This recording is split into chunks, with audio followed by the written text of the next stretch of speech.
ለንጹሃን ህይወት መጥፋት ምክንያት የሆኑ የመንግስትና የጸጥታ አካላት በህግ ተጠያቂ መሆን አለባቸው ሲል ኦፌኮ አሳሰበ። መንግስት ያልተሳካለትን የወታደራዊ አካሄድ ያቁም ሲል ተቃዋሚ ፓርቲው ጠይቋል። ጋዜጠኞች ከህግ ውጪ እስራት እየተፈጸመባቸው ነው ሲል ኢሰመኮ ገለጸ።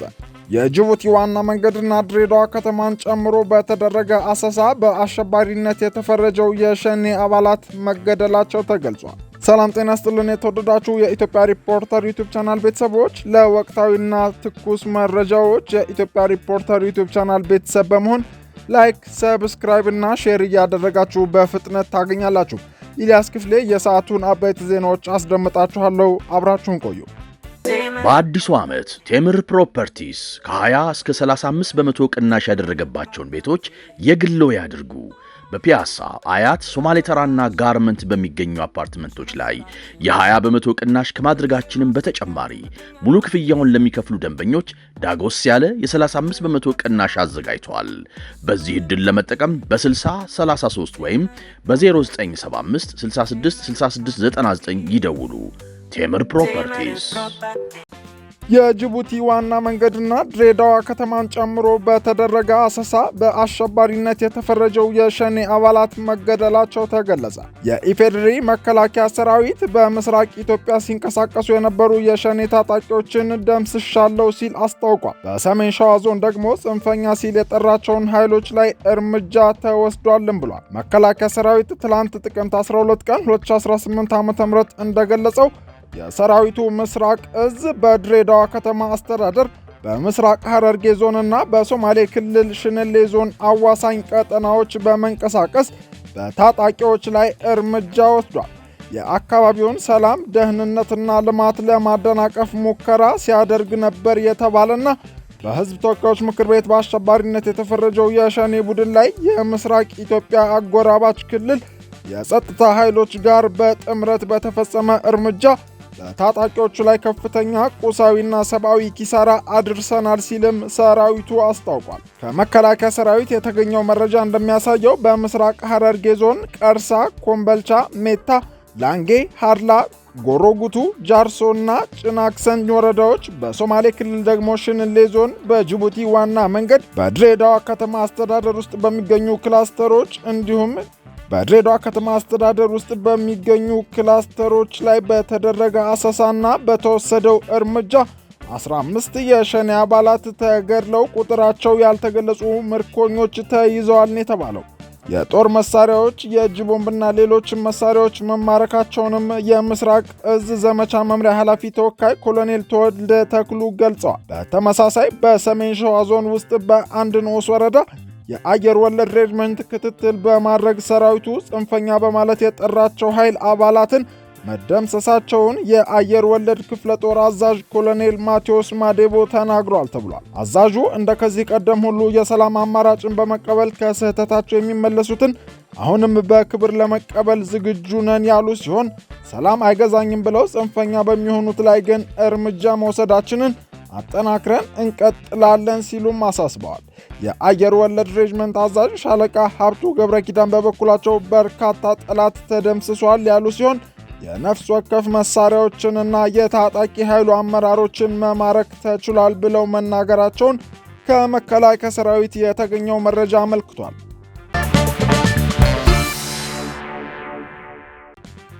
ጋዜጠኞች ከህግ ውጪ እስራት እንደሚፈጸምባቸው ኢሰመኮ ገለጸ። የኢትዮጵያ ሰብአዊ መብቶች ኮሚሽን ኢሰመኮ በጋዜጠኞች የህግ ከለላ ዙሪያ ከክልል መንግስታት አስፈጻሚ አካላትና የመገናኛ ብዙሃን ባለሙያዎች ጋር ውይይት ማካሄዱን አስታውቋል። በወቅቱም የጥላቻ ንግግርንና የሐሰተኛ መረጃ ስርጭትን እንዲሁም የሽብር ወንጀልን ለመከላከልና ለመቆጣጠር የወጡ አዋጆችን ሽፋን በማድረግ የሚፈጸሙ ክልከላዎችና ገደቦች የመገናኛ ብዙሃን አባላት ስለ መብታቸውና ግዴታቸው ያላቸው ግንዛቤ ማነስ እንዲሁም የመንግስት የሥራ ኃላፊዎች ለተወሰኑ የመገናኛ ብዙሃን ብቻ መረጃ የመስጠት አዝማሚያ፣ በተለይም የመንግስት ተቋማት የኮሙኒኬሽን ኃላፊዎች ለግል መገናኛ ብዙሃን መረጃ ለመስጠት ፈቃደኛ አለመሆን በዘርፉ የታዩ ክፍተቶች መሆናቸው ተነስተዋል።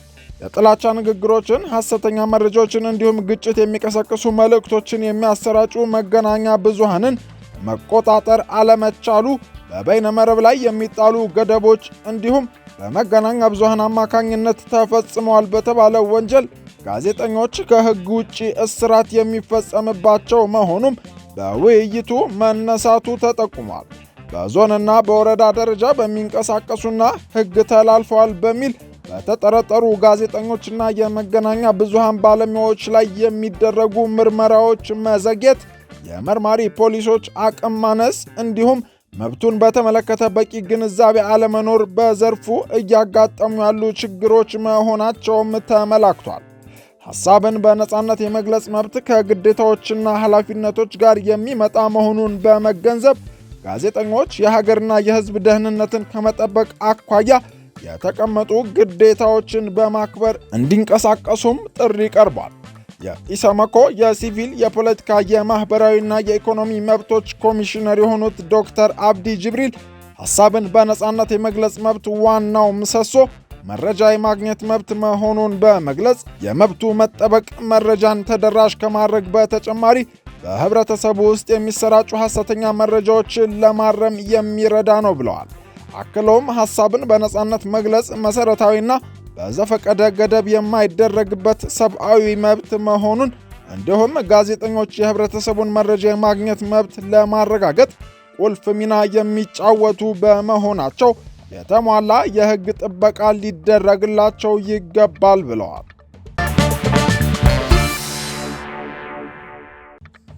ለንጹሐን ሕይወት መጥፋት ምክንያት የሆኑ የመንግስትና የጸጥታ አካላት በሕግ ተጠያቂ መሆን አለባቸው ሲል ኦፌኮ አሳሰበ።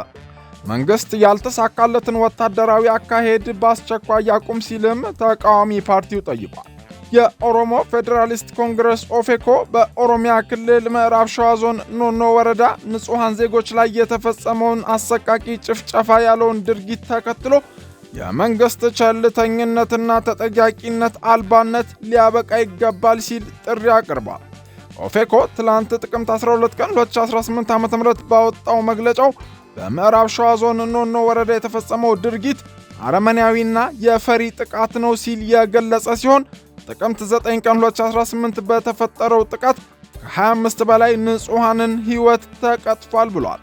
ጥቃቱ በኦሮሞ ንጹሐን ዜጎች ላይ ያነጣጠረ ተከታታይና እየተባባሰ የመጣ የጥቃት ዘመቻ አካል ነው ያለው የኦሮሞ ፌዴራሊስት ኮንግረስ ከፓርቲው አባላትና ከአካባቢው ነዋሪዎች በተገኙ ተጨባጭ መረጃዎች ጥቃቱ የተፈጸመው በኦሮሚያና በማዕከላዊ ኢትዮጵያ ክልሎች አዋሳኝ አካባቢዎች በማሸበር ላይ በሚገኙ በፋኖ ስም የተደራጁ ጽንፈኛ ታጣቂዎች መሆኑ ተረጋግጧል ሲል ገልጿል።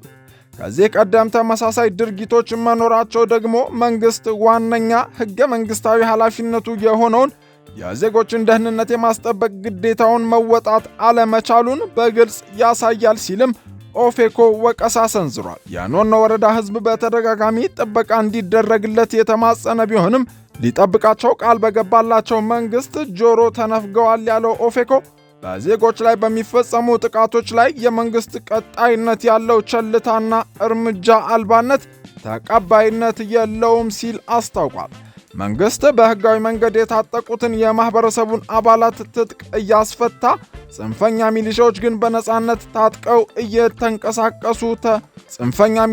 ግን በነጻነት ታጥቀው እንዲንቀሳቀሱ ተፈቅዶላቸዋል ያለው ኦፌኮ ይህ የመንግስት አካላት ቸልተኝነት እንደ ተባባሪነት የሚቆጠር ከመሆኑም ባሻገር ብጥብጥና የብሔር ግጭት በሚቀሰቅሱ ኃይሎች መጠቀሚያ የመሆን የደህንነት ክፍተት ፈጥሯል ሲል በመግለጫው ጠቁሟል። የኦሮሞ ፌዴራሊስት ኮንግረስ አስቸኳይና የማያዳግሙ እርምጃዎች እንዲወሰዱ ሲል ባቀረበው ጥሪም የፌዴራልና የክልሉ መንግስታት ጣልቃ ገብተው በአስቸኳይ በቂ የጸጥታ ኃይል በማሰማራት ታጣቂዎቹን በማጽዳት ለአካባቢው ሕዝብ አስተማማኝና ዘላቂ ጥበቃ እንዲደረግ በኖኖና ሌሎችም እንደ ወለጋ፣ አርሲ፣ ሸዋ ዞኖች ውስጥ የተካሄዱ ጭፍጨፋዎች ላይ ሙሉ በሙሉ ገለልተኛ የሆነ የምርመራ ኮሚሽን በአስቸኳይ ተቋቁሞ የመንግስት የጸጥታ ኃላፊዎችን ቸልተኝነትም ያካተተ ፈጣንና ጥልቅ ምርመራ እንዲደረግና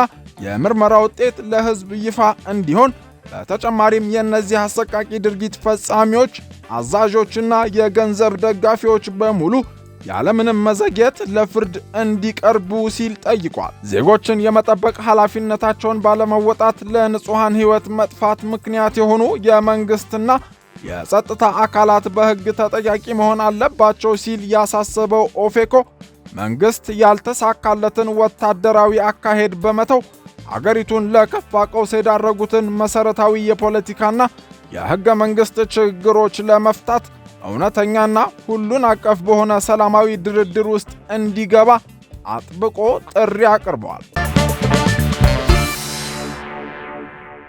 የተወደዳችሁ የኢትዮጵያ ሪፖርተር ዩቲዩብ ቻናል ቤተሰቦች ለወቅታዊና ትኩስ መረጃዎች የዩቲዩብ ቻናላችንን ላይክ፣ ሰብስክራይብ እና ሼር በማድረግ የኢትዮጵያ ሪፖርተር ቤተሰብ መሆን ትችላላችሁ። የሰዓቱ አበይት ጉዳዮቻችን ያደመጣችኋቸውን ይመስሉ ነበር። መልካም ጊዜ